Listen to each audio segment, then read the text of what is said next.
Welcome to the Hearts Entwined podcast. In this podcast, we'll be having discussions around the secrets which attract lasting, healthy, fulfilling relationships, creating a healthy mindset, and what women should know and understand about men. Introducing your host, Lyn Smith, the Queen of Hearts, relationship expert, trainer, speaker, and best-selling author of the Cupid's Bow technique.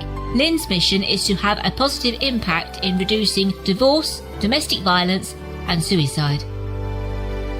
Welcome to the Hearts Entwined podcast. This is your host, Lyn Smith. And today, listeners, I'm excited to announce that I've got Alex Mellor-Brook, who's an international matchmaker and dating expert. He's from the UK.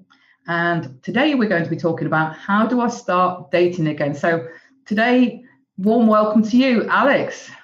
Hi, hello, Lyn. You're all right? Yes, thank you. I'm very well. Excellent. Thank you for inviting me onto your show, onto your podcast.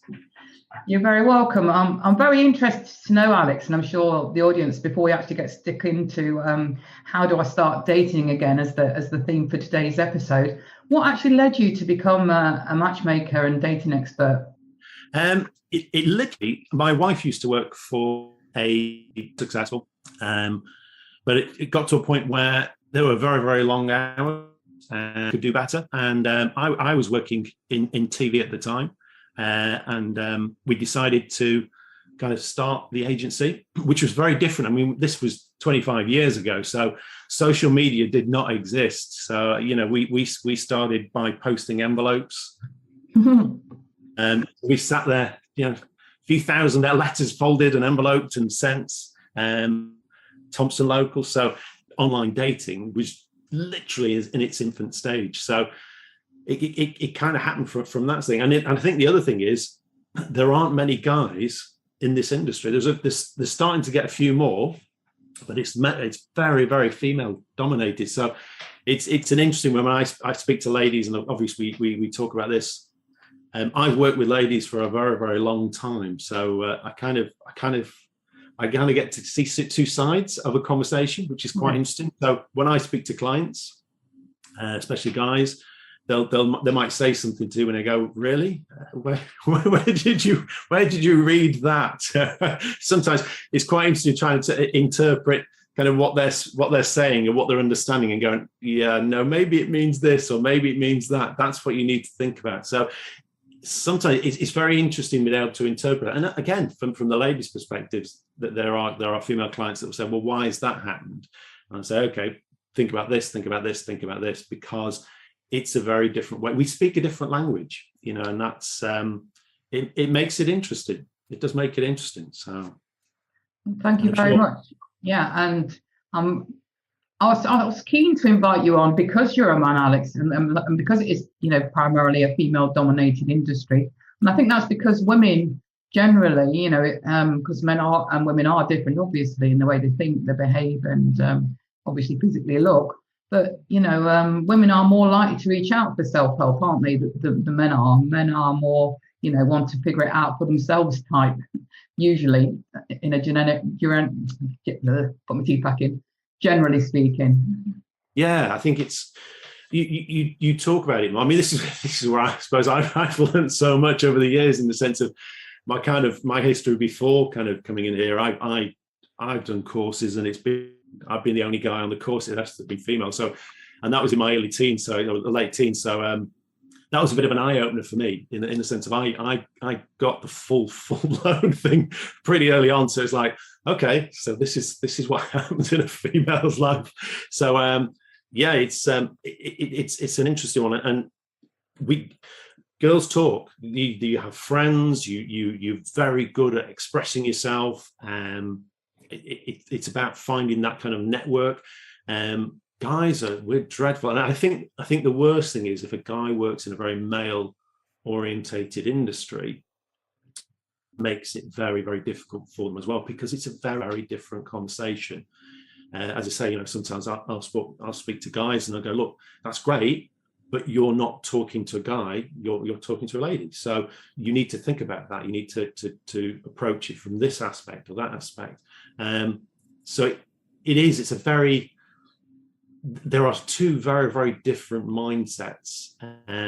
and again, sometimes I think guys are getting better. I mean, I logged into a group of guys actually that are trying to help each other, been helping each other through lockdown and everything, and the conversation's good. I think guys are starting to understand that actually talking about this, talking about where they are, what they're looking for, is really good. It's about education. It's a lot of it is about education, how to treat ladies, how to treat themselves, and look after yourselves as well, and look after each other. I think that's the key thing. And I think this is a massive thing that has a big impact on why relationships work. And it is about how do you two treat each other. And I think the more guys can learn and be able to communicate, it does come through then in relationship, and that does help to build and solidify that relationship and give it that foundation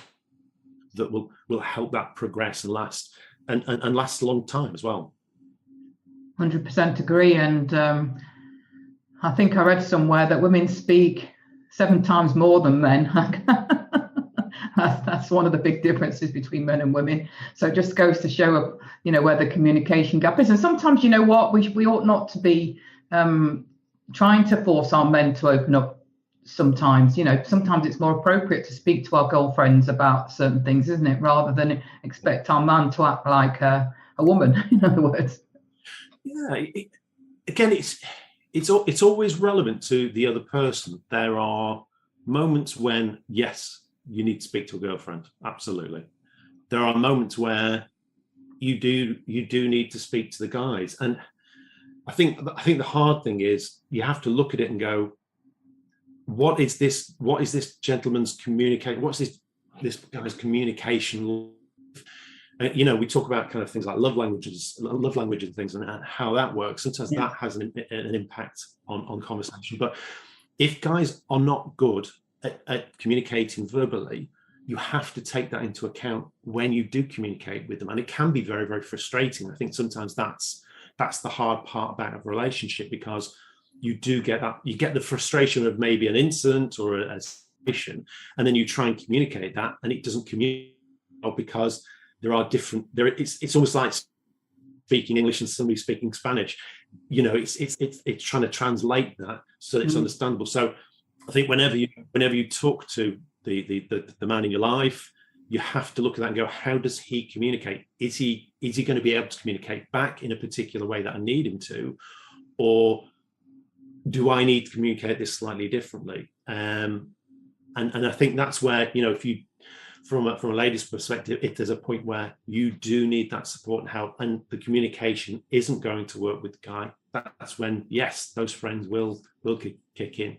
But it's like, I know when my visiting my son's school, when he was in junior school, and we were talking to one of his teachers, and I think it was either 5 or 6 points, and literally they taught a subject, and she said, right, what we do is we teach the subject in this way, but not all the students are going to understand it. So when we teach the subject in this way, and then in this, and she said, and then once we've gone round and covered all these points, every student understands. And that's the same with people. We understand things very, very differently, so that you at least start to understand each other better.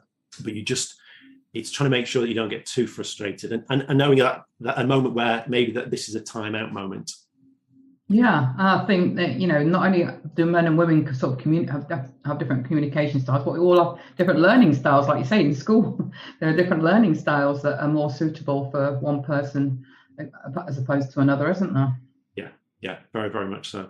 And again, it goes back to the kind of the 5 love languages that we talk about, in the sense of, does somebody need that kind of that touch, that affection? Do they need to be shown that to help that communication? Is it more about gratification, that kind of the gift, the thoughtful gifts, the kind of adulation? So there are different aspects that people look for in how to communicate with each other, and it is the positive group of friends. I think the worst thing that I come across as a matchmaker is when I get clients who say, well, my friend said this, that, and the other, and I say, okay, was that friend in a relationship? Because if they are, it's a very, very rose-tinted kind of thought process, because when you're in a relationship, you walk into a bar or a restaurant, people look at you, they think there's interest. But when you're single, that doesn't happen. And part of it is because you're not giving off that vibe, or you're just not picking up those signals. And these are things that we try to concentrate on and work with. So it is about making sure that group of network of friends that you have are positive. They're not toxic. They've got your best interest at heart. I suppose you want the kind of friends that if it all goes down, you can ring them at 12, 1 o'clock at night, and they will go, look, we need to talk about this. Come on, talk to me. Oh, I've come round, blah, blah, blah. It's that kind of friend you need. It's not the acquaintance that, it's that kind of friendship where, are they the party friend that, you'll meet them at parties, or are they the friend that will be there at 12 o'clock at night? That's the difference. And I think if you've got that good network of friends that you can talk to, it's perfect, because then they will give you hopefully give you an honest opinion and conversation. But again, that conversation with the guys is really important to try to keep that open, because otherwise, if you go too far the other way, all you do is talk about your issues and situations maybe with your friends, but you never communicate that to him. Yeah, striking that fine balance and understanding as well that men process things differently. That we talk about quite often, men need time out to go to their cave, and it's not because you've done anything wrong. He just needs to go and process whatever challenge or problem may have come up for him, and you just have to trust and know that that's all that's happening, and it's nothing that you've done, and be okay with that. I will hold my hands up. I am guilty of that. It is just, I think it's one of those moments where you can take a situation, but you can't react to it verbally. So sometimes you have to go away, get your thought process around it, think about, because we're very much problem solvers. Yes. That's part of the problem. So we have to go away, look at the whole thing and go, okay, blah, blah, and then we come back and have the conversation. So you've kind of moved on. And we're kind of going, the conversation we had, da da da da da da. So, but not every guy's going to be like that. Again, it depends on the brain as well, how we use it. There are different sides to the brain. So there's the male side, there's the female side, and men and women have used different things. So you normally find people who are kind of brain surgeons, that the eye-hand coordination. They use more of the male-dominated side. So if they did kind of test, a research test, and they actually used flat packs, and you could see who completed the flat packs had the kind of logical male side, whereas more creative side. So some of the guys who'd done that, they were teachers, they were more artistic, they had that creative side. They didn't succeed, but then they changed the test and they did something else, and actually those people succeeded in what they did, and this other side didn't. So it's a real mixture. They had men and women completing tests in different formats. So it is about what side of the brain we're using, our understanding. I've got clients, female clients, who actually prefer male company. They understand it. They understand the kind of the process, the thought process, the humor, and that's because they're using that side of the brain more than maybe the female side, which is very interesting. And then there are guys who actually say, do you know what? I can sit down with a group of ladies. I probably am more that side. I can sit in a room of ladies and have a really good conversation and talk about lots of different things. So some guys can't. They kind of struggle with that because, of course, it's a very different environment for them. Well, we all have masculine and feminine energy. I just think that for the most part, especially in opposite sex relationships, we all have one that's a more natural core energy that is usually the same as our sex, but not necessarily so, so that, most women are naturally the more feminine at their core, and most men are naturally the more masculine at their core. But as I say, it's not necessarily gender specific. But I think we can all work on, sort of relating and using the opposite energy to what is our natural core energy anyway, like you say. and understanding it as well. I think if you can understand it, that helps with a lot of kind of issues and situations that will arise in a relationship when you are looking at somebody of the opposite sex, because it's again, it goes back to that communication, the understanding. So going back to how do I start dating again? What is your first conversation that you have with clients who ask that question, Alex? I always say, what do you want? What do you want out of the dating? Because there are so many different platforms and services that you can use to date with, but they will take you in a different direction. So I again, recently, I had a friend found himself single again, and he said, well, what do I do? And it was almost like, well, what do you want? Because if you head in different directions, you're going to get a different result. So rule of thumb, I mean, dating has changed massively over the last decade. I mean, you've seen dating sites, the rise of dating sites, that was about 15 years ago. And then, of course, dating apps have come on board. But it's not about the platform, it's about the user. Who is using what? And I think that's the key thing. So for me, if you wanted to just date, maybe you've come out of a relationship, you don't want the ties, you don't want to jump straight in, you just want to go out and meet. That's where the dating apps, the dating sites, they come into their own, because there are a lot of casual daters that will use that. And that's absolutely fine. There aren't any ties. It's about communicating. If they do communicate. But again, what you have now, I think after the situation that we've been through with lockdown, some of the apps, there was a terminology that somebody used the other day, which was called gamifying. So some people have just sat there because they've got nothing else to do, and they'll kind of, they look nice, swipe left, swipe right. And you've kind of got that process going on. But it's about, if you just want that relaxed kind of, I just go and do that, that's absolutely fine. But I think once people start to realize, actually, I want more, I want something that will last with somebody else, I want that relationship, I want the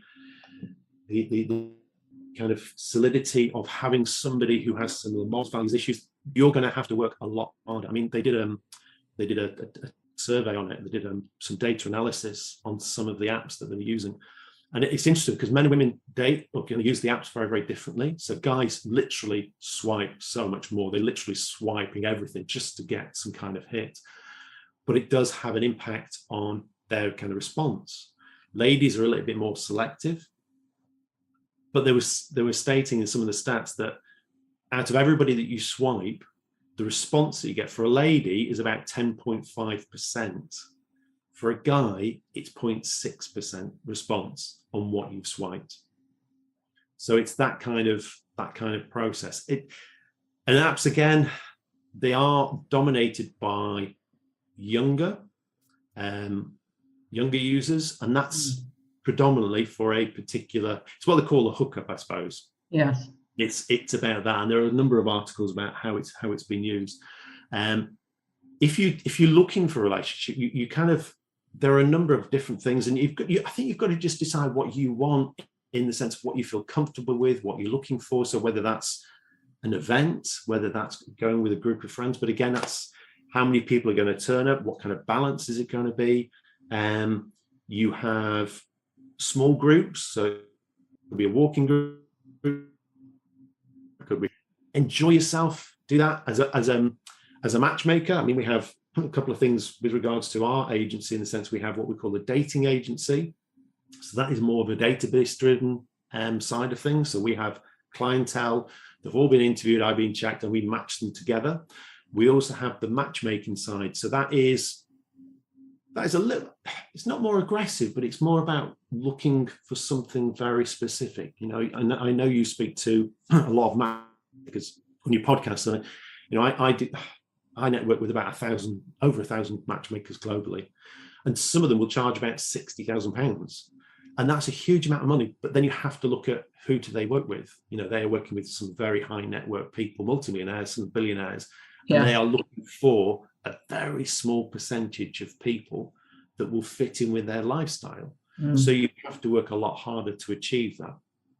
So that's them. Obviously in the UK, there are different bands to that as well. And we do that. We will work regionally, UK based and globally based. And that's down to what our client wants. So it's about what the client wants and what the client needs. And again, it also depends on where you're, what kind of stage you are in your life. Because we have clients who are 20s, 30s, who've worked very hard. They've done really, really well with their job. They've kind of reached a certain point. And like I was talking to one of our female clients the other week. Literally, it's when their friends start getting married, having children, kind of going through that process, buying houses together. That's the kind of thing that kind of what cements in their mind that they're going, right, okay, this life work balance is a bit skew for me. I've been kind of putting all my energy into work and focusing on this. And actually they realize they need a little bit more to it. It needs to kind of balance out for them in the sense of, they've achieved a lot. They want to share that achievement with somebody. Yes. So, going onto an app where you have people who are casually dating, some people, I mean, when you meet somebody new, you have that dopamine release. It's a buzz. You've got the serotonin, you've got the dopamine, same chemical release, take drugs. And when that dissipates, then they go, oh, I like that. I want that again. So they'll then go and have a look for somebody else. Then they'll have a look. So for somebody who's going, look, everybody around me is getting married, having children, that is not the kind of person you should be kind of looking towards, because then they're going to tell you everything you want to hear, and then they'll run because they want that fix. Or you have you have certain people who want the self-gratification that, oh, somebody likes my photo, they're interested in me. Oh, would you like to meet? No, move on. I want somebody else to now like me. So having that process of, I want somebody who I can build a family with. And if you're building a family, you want that solidity of that relationship. You want that, as we go back to the morals, the values, the life goals, those are really, really important. So make sure the person you're investing that time in wants the same things as you. So 20s, 30s, you have this kind of, yes, they're looking at building the family. They're looking at moving on to that next stage in their life. For people in their kind of late 30s, 40s, sometimes 50s, they might have been in that marriage, whether it's through divorce, through being widowed. And I think the hardest thing is to come away from that nucleus, that kind of nucleus of a family, into being yourself. And I think the hardest thing for a woman, it's where I talk about going from kind of us or mum to me. You need that you need that time to work out who you are. When you started that relationship, you were a particular person. You were at a particular part in your life. If you've now got to a stage where you now have kids, which are the most important things in your life, and then so you're mum, and then of course you're the wife, and then somewhere in all that kind of stuff going on, there's you, and you have to rediscover that. You have to discover where you are at, because you are different to the person who entered that relationship. You've come out the other end of that relationship. Who are you? And it's about that self-discovery. So for ladies, it's that kind of process.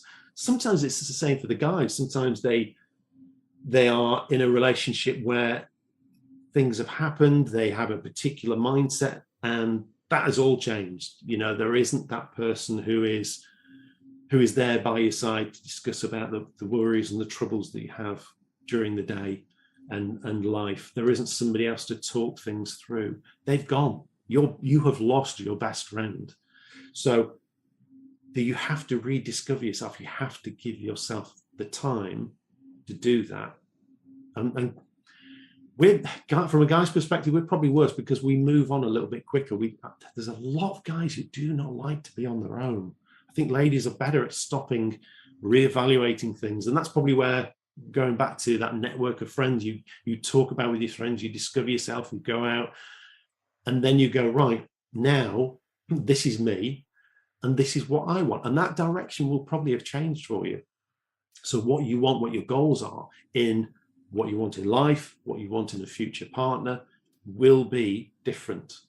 And And that's why it's really, really important to discover that. And then you've got people who are kind of late 50s, 60s, maybe 70s. This stage is about kind of retirement. This is the lockdown moment almost. This is why a lot of marriages fail, because when you build this relationship, there's lots going on. You've got work commitments, you've got family commitments.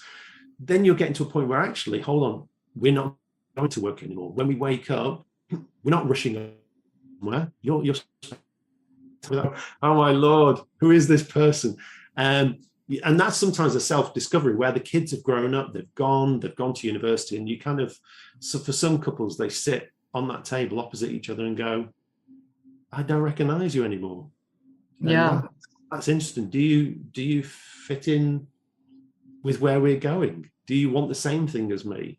And sometimes it isn't. There are, gosh, I mean, we've got some ladies who, I mean, the one thing that we hate in the office is age. It's just the worst thing ever. And that can transfer over age groups between 30, 40s, 40, 50, 50, 60s, because sometimes the energy that some people have is absolutely incredible. And some of the people's energies are so flat. And it's almost, I've got a client who's just turning 70, and wow. I mean, she has so much. She is not stopping, and it's like, this is interesting, because some guys, even younger than her, just aren't going to be suitable, because they're always kind of like, I've crossed the line now. I've finished the race, and she's thinking, no. Yeah. I am still running. I am still running this race. I am not stopping. Age is no barrier. One of my nans on my father's side, she got remarried at 77. Fantastic. And she will have had a different mindset then to what she will have had at 27, 30. Yeah. And what people forget is when we evolve, when we change every 7 to 10 years. So again, I had a client she just turned 30, 31. And we were discussing her profile and her criteria. And she said, the interesting thing for me is, if I'd completed this form when I was 29, it would have been very different about what I wanted compared to what I want now. And again, going back to lockdown, I think this is really kind of stirred things up for people in the sense of what they've been looking for. They've realized that, do you know what? It isn't about the cars and fancy houses and stuff. It's about the person. It's about, can I share my time with this person? Do I want to share this time with them? And you can see people in the workplace who've gone, do you know what? I do not want to do that. That took me away from my family, wife, my kids, or my husband, my kids. I want more time for that. That's really important. So, lifestyle, job style, it has had a massive, massive impact on the outlook of people. And that's really good. I think it's a healthy thing as well. There's a lot of people who have struggled with it, but I think it's made some very, very healthy decisions for some people, in the sense of, actually, do you know what, there's more to life than just work. Yes. Which we can focus on too much. So. I agree. I think, like you said, I absolutely 100% agree with what you said around, people are becoming more aware of the quality of the relationships in their lives, rather than just gathering material stuff, and thinking that's important and that's going to make them happy. Yeah. Well, obviously money does add to probably, peace of mind in terms of what it can provide in terms of creating that modicum of happiness. But really the crucial thing is about, what is the quality of your relationships that you've got? Yeah.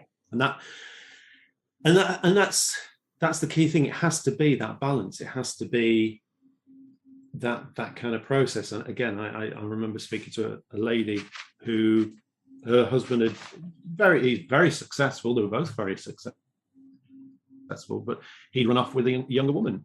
And I think the comment she said, well, she can spend her time stroking his ego. That's absolutely fine. I'm not looking for that. I'm looking for somebody who wants to spend time with me. And it's an interesting one. It is about what do you want, but again, how do you process that? And it's also about making sure that you in the perfect world, you tick so many boxes and you go, this is what I'd like. And it's like, that's fantastic. But in the real world, you have to realize you have this, this, and this. So one of the conversations I actually find 6 foot or 5'11" upwards is a kind of a must have, not for everybody, but for a large percentage. And the interesting thing is the conversation I always have is about stats. It's about the average, the tallest average for a height in Europe is for the Netherlands, and the average height is 5'10". That's in this country it's just over 5'9". When you create the list of what you're looking for, take these things into account. Be realistic about what you'd like. I mean, I'm just about 6'2", and I always giggle because as I go to Piccadilly, as I go through there, I look at people. I'm always people. People watching. I don't know whether you do the same thing, but it's one of those things you do. I will love watching couples, the interaction, the kind of communication. You can't hear the conversation, but you can learn a lot. But it is interesting because as I go through those kind of places, there are only a few people who are my height, maybe taller. I can see the top of everybody's head. So when you go out and you start looking for a partner, be realistic in what you want, because I think if you kind of, it's like anything. If you're looking for a job or a house or a holiday, there are certain, you can put your perfect list down. I mean, I've done that with holidays where you kind of put it in and you go, right, it's either that much and we're going at that time. We kind of go, okay, let's the important things. And when it comes down to it, is it the height? Is it this? Is it that? Or is it the kind of the morals, the values? And you've got to be attracted to the person, absolutely. But then you can get somebody who's very attractive who you could be 5 minutes with and you're thinking, wow, I am bored with this person. Absolutely. Yeah. Yeah. Or you can get somebody, who's not ideally, maybe taller than you, which most women prefer, I would say. Yeah. But, who makes you laugh, makes you feel great, who treats you like a queen. And, I always say, go on how you feel. How does he make you feel? Yeah. And that is really, really key, because you can get somebody who ticks every single box for you, but there isn't that feeling there. And it's a very instinctive, it's very kind of native kind of thing, in the sense of, you want a guy who you feel can protect you. You want a guy who and it just comes down. It comes down to that kind of that kind of base feeling. But if he can't make you laugh, if he can't hold your interest and have a conversation with it, you go, do you know what? Yeah, that's stimulating for me. If he can't make you feel like you are really the most important person in your life, it's not an amount of time, but it's not gonna last the longevity that maybe you're looking for. And again, I speak to couples who say, I've had a long-term relationship and I got fantastic, but then it transpires that actually they spent the weekends and then the rest of the week they chucked them out. Chucked them out. I can only manage that. So for me, that's a friendship with a little bit more. This is about somebody who you can spend 24/7 with, that person who, we all have quirks, we have annoyances. You can't get away from that. But if those annoyances and quirks become too much, that relationship is not going to last that time. It's not going to stand the test of time. If you're looking at those quirks and going, you know what, that's fine, but I love them so much that that's part and parcel. That's part. Like I kind of get that, and I think these are key things. Like you said, you've got to feel comfortable with these people. You're spending probably that small amount of time that you have that's for you, and you want to spend it with them. You want to share it. You want to share those experiences of life. I think that's the key thing. It's about sharing your experiences, so that as you go through life, you then have that conversation where, do you remember when we did that? Or do you remember when we went there? Do you remember when we saw that? Or do you remember? And it's about reliving that. It's about that emotional side of going through that enjoyment stage again and revisiting that, which is which is again key. It helps the relationship, it keeps it alive. But also pushing yourself outside the boundary, maybe doing something that kind of you aren't quite comfortable with, but actually it pushes you. It pushes the relationship. You need, if you stand still for too long, it will become stagnant. And it's about doing stuff together, maybe doing stuff that you don't normally do. And again, it's about the thoughtfulness as well. It's about the compromise. There are some people who feel that this is my life, this is where I've got, and I am not changing friends. Well, yeah, I kind of get that. You kind of need to be true to yourself. Because if you're too rigid, it's all about you then. And the relationship isn't about you, it's about him. It's about the both of you. Yeah. How do you two work? And there will be differences. You'll have differences in things, the interests that you have. And that's absolutely fine. But it's about finding the interests that you really enjoy doing together. And that's the key thing. That sometimes it's something you never even thought about before. But that's where, if you in front of somebody that you really enjoy meeting, keep doing that. See where that takes you. I always say there are people who know instantly, and that's absolutely fine. I've got friends who have done that. Gosh, they literally got married, had children so fast. It was incredible. But it doesn't happen for everybody. And normally it takes a relationship time to build. You have to kind of work this out. And sometimes it's not obvious. It sits there. It's not obvious. You kind of meet somebody thinking, I am not sure. Just go enjoy meeting somebody new. Again, I always say to clients, meeting somebody who wants to get from A to B, and that B is not quite what you're looking for, if that makes sense. So if it's more like the hookup, they are literally going to tell you everything that you want to hear. Meet somebody who wants a relationship, it's a very different conversation, because what they're looking at is, I'm heading in this direction. Does this person kind of fit in with my life? Am I fit in with their life? And that's almost the conversation you're both going to be asking. These are questions you're going to be asking about each other, looking at, and how you interact with your friends. So that conversation, it might not give you every answer that you want to hear, but it's not about what you want, it's about what you need. And that's why I say, if you speak to somebody who tells you everything you want to hear, that's great, but that's actually not the relationship you're looking for. So that's where it gets difficult when you start dating, is about, just because you are hearing what you want to hear, it doesn't mean it's going to head in the same direction that you want to head in. So I always say, go with your gut. If there's something that doesn't ring true, just have a look at it, observe it, and then reevaluate it again. But I think that's the hard thing about dating at the moment. It's about interpreting what that other person is trying to kind of, where they are heading. What do they want? Does that fit in with you? And also getting down to the truth of it, I suppose. And again, if I go back to kind of an agency, it's like I always say, there are some ladies who I know I've spoken to, they've spent months trying to correspond with people and work out, are they legit? Are they based here? Or are they kind of catfishing me? That's the term that's used. Whereas every time that we introduce them, we've already vetted them, we've already ID checked them. We know they've had to provide us with certain things. We've done a digital footprint on them. We've checked their digital footprint to make sure that, yes, these things kind of fall in line, so that every person we're kind of putting in front of our client is who they say they are. Now, they need to take that further and go, does that work for you? Is there anything that you can learn, anything that we can learn? But for those people who want to use the apps and the online, take your time.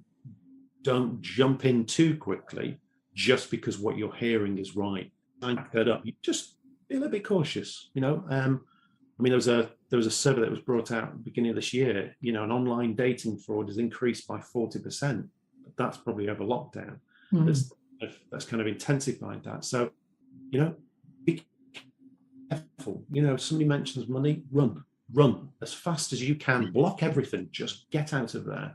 It isn't needed. It's not needed in that relationship. One, if somebody's saying that to you, why do they need the money? Two, is it real? Three, this is the start of the relationship. Where is it going? Just get away from that if you hear it. Go with your gut. If it doesn't feel right, leave it. If you're getting these, as they say, these kind of quick communications and you're thinking, why have we not been able to leave it? Yeah. I always say, get sat in front of that person as fast as you can. Pick somewhere you feel comfortable. Pick somewhere you feel you know. If you're doing it by yourself, make sure you've got your network of friends to keep tabs on you. Let them know you've gone out. Let them know when you're coming back. If you code so you can go, oh, I need to leave, sorry. Go that process. Give yourself those safety nets so you feel comfortable doing that. And that's purely because you don't know anything about this person. But you just need to be careful now because there are so many different influences. And I think for anybody coming out of a relationship going, okay, what do I do? How does this work? You have to be aware that there are, I'll say this looking at it from a lady's perspective. There are, and I as a guy, I have sat in interviews and I have been past a lady's phone, seeing the messages and the photographs that they've been sent. And I have to be very, very thick-skinned. You are going to get communication that you might not want. Even, I think Bumble, you can put a filter on, it's inappropriate, they'll blur it and you can decide what you want to do. And again, going back to stats, more than 40% of ladies said they have been sent these images. So if you're going to start dating through that way, you're going to have to be very thick-skinned and you're going to have to invest a lot of time. But if that's the way you go for it, just keep yourself safe. Be aware that this is what goes on. So you just need to go, they're an idiot. They're nothing to do with me. It's not a reflection of you. It's a reflection of them. And just please keep yourself safe and use that network of friends. Go about it that way if that's the way you're going to go. Excellent. Thank you for that, Alex, for those wise words of wisdom. So on that note, what is the best contact information you can provide the listeners with in terms of being able to contact you? And the best one is probably the website, actually. It's selectservices.co.uk. It's something we set up 20 odd years ago, nice and simple. We have stuck with it because obviously typing in select personal introduction is a little bit harder. But yeah, just contact us. And again, if somebody just wants to have a conversation, a free chat, it's about the starting point. It's not, what we do is not for everybody. And I think that's the point. This is not a hard sell. This is about finding people who are looking for relationships, who feel comfortable with us as an agency, feel comfortable with the systems that we use, and then taking that forward. So sometimes that conversation, we realize, you know what, you are looking for a casual dating kind of process, and that's where this is probably going to work, that's going to work. But again, if you ever feel like you ring an agency and they're hard selling you, just walk away. It shouldn't happen. I mean, this is why, Lyn, we were talking about this before. We're part of an association, the ABIA, the Association of British Introduction Agencies, and it's because in 81, you had that kind of double glazing salesman attitude to some agencies, and that has changed. But if you ever feel that way, it's not right. Every agency that goes through the ABIA is vetted. They have to reach a certain standard. They check the contract that they have. They have a code of practice. So at least you have that confidence that, fantastic. Then have a chat with the agency, see if that's what you're looking for. But as I say, we work a particular way. We dominate in the kind of north of the UK, but again, we do cover the UK with our matchmaking and globally. We have clients in other countries, because people look for different things. People want different things, and it's about connecting those people. It's about using our connections as well. But yeah, even if you just want to have a quick 15-minute chat, work out what you want to do, maybe some pointers, absolutely fine. We've done a lot over the pandemic where we've given advice so that people could think about things. Sometimes it's about, I know when we have clients, when we're going through their kind of membership, sometimes there are points where we go, you need to now think about this.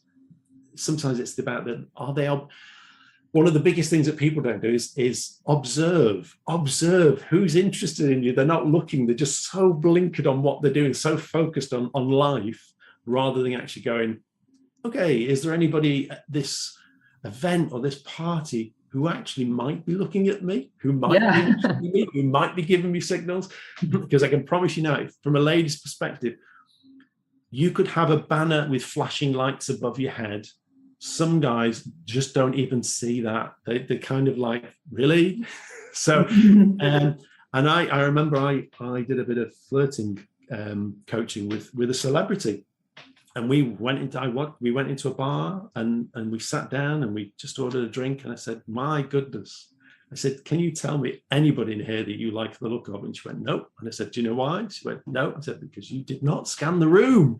You haven't got a clue who's in here. Nobody's been able to kind of, oh, she looks lovely. I will kind of smile. I will give that interaction. It's part about that. So sometimes it's as simple as that.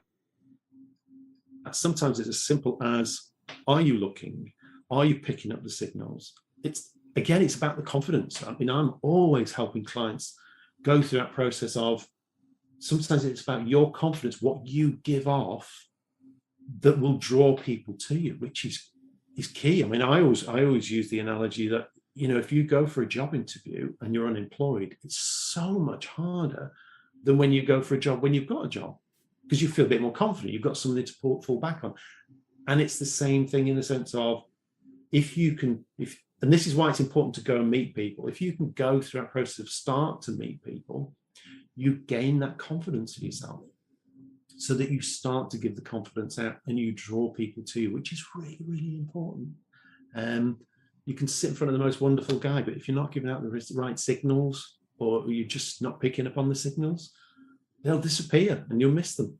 Yeah, I've always said, you know, it's about the energy that you're exuding that, you know, creates the attraction. And if you're not exuding that positive vibe, that openness, you know, then obviously people are going to sense that, and that you've got, you know, you closed off to not actually receiving. Yeah, and again, that's the attractive side. That's part of the attraction. It's again, ladies are very much you. Yes, it is visual aspect, but it's more about what you hear. You date more with your ears. If you meet a really attractive guy, it's great. If he's bored you within 5 minutes, he's out of there. Whereas you put a guy in front of a kind of slot machine with flashing lights, they're probably there in 15 minutes still looking at the flashing lights. We're very, very much visual. So it's about, I mean, I always say to guys, yeah, these photos are great, but go and meet, because it's about who she is. It's about how does she smile? What's the eye contact like? And this is something I go on with the guys about. And it's the same with the ladies. How does he make you feel? It goes back to that. Do you feel secure? Does he make you laugh? There are so many aspects of non-verbal communication going on when you first meet.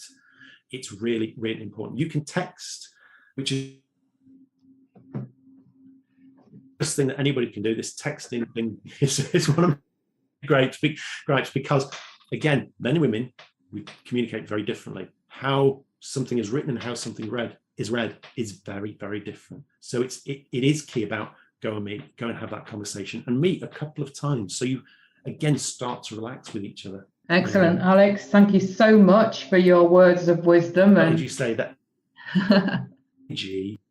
Pleasure. It's an absolute pleasure. It's lovely speaking to you, Lyn. Thank you. And I found this really insightful. I could talk to you all day actually about this subject. But we'll probably do it on another podcast. He said talk about the story, thinking, oh no. Yeah, that's it. Absolutely. All right, Lyn. Thank you, Alex. And it's been a pleasure to have you on the show today. Absolute pleasure being on it. Thank you very much for inviting me. You're very welcome. And on that note, I just want to leave with, as I always do, true love starts with opening our hearts. And until next time, goodbye for now. Thanks for listening to the Hearts Entwined podcast. You can follow Lyn via the Facebook group Two Hearts Entwined, or search Lyn Smith, inspirational speaker, at LinkedIn, or email lyn@hearts-entwined.com. That's LYN@hearts-entwined.com. Remember, True love starts with opening our hearts.